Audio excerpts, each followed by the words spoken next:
গাইবান্ধার পলাশবাড়িতে মহান মে দিবস পালিত।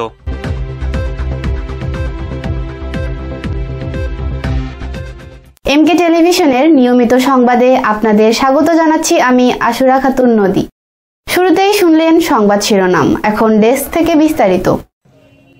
সারা দেশে নাই গাইবান্ধার পলাশবাড়িতে উপজেলা প্রশাসন ও মোটর শ্রমিক ইউনিয়নের আয়োজনে বিভিন্ন কর্মসূচির মধ্য দিয়ে মে দিবস পালিত হয়েছে। এ উপলক্ষে এক বর্ণাঢ্য র্যালি শহরের বিভিন্ন সড়ক প্রদক্ষিণ করে।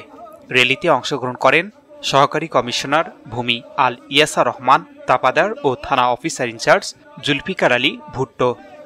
পরে উপজেলা টাউন হল রুমে গাইবান্ধা বাস, মিনি বাস, কোচ ও মাইক্রোবাস শ্রমিক ইউনিয়নের সভাপতি শ্রমিক নেতা মোশফিকুর রহমান রিপনের সভাপতিত্বে আলোচনা সভায় প্রধান অতিথি হিসেবে উপস্থিত ছিলেন জেলা বিএনপির সভাপতি অধ্যাপক ডাক্তার মাইনুল হাসান সাদিক। আরও উপস্থিত ছিলেন পৌর বিএনপির সভাপতি আবুল কালাম আজাদ, মোটর শ্রমিক ইউনিয়ন সাংগঠনিক সম্পাদক শাহজালাল, উপজেলা যুবদলের সদস্য সচিব রাজু আহমেদ, শ্রমিক নেতা জাকারিয়া মাসুদ জলিল সহ প্রিন্ট ও ইলেকট্রনিক মিডিয়ার সংবাদকর্মীরা। অনুষ্ঠানটি সঞ্চালনা করেন সংগঠনের সাধারণ সম্পাদক শ্রমিক নেতা Motaleb Sarkar Bakul. S Rahman, news desk, MK television.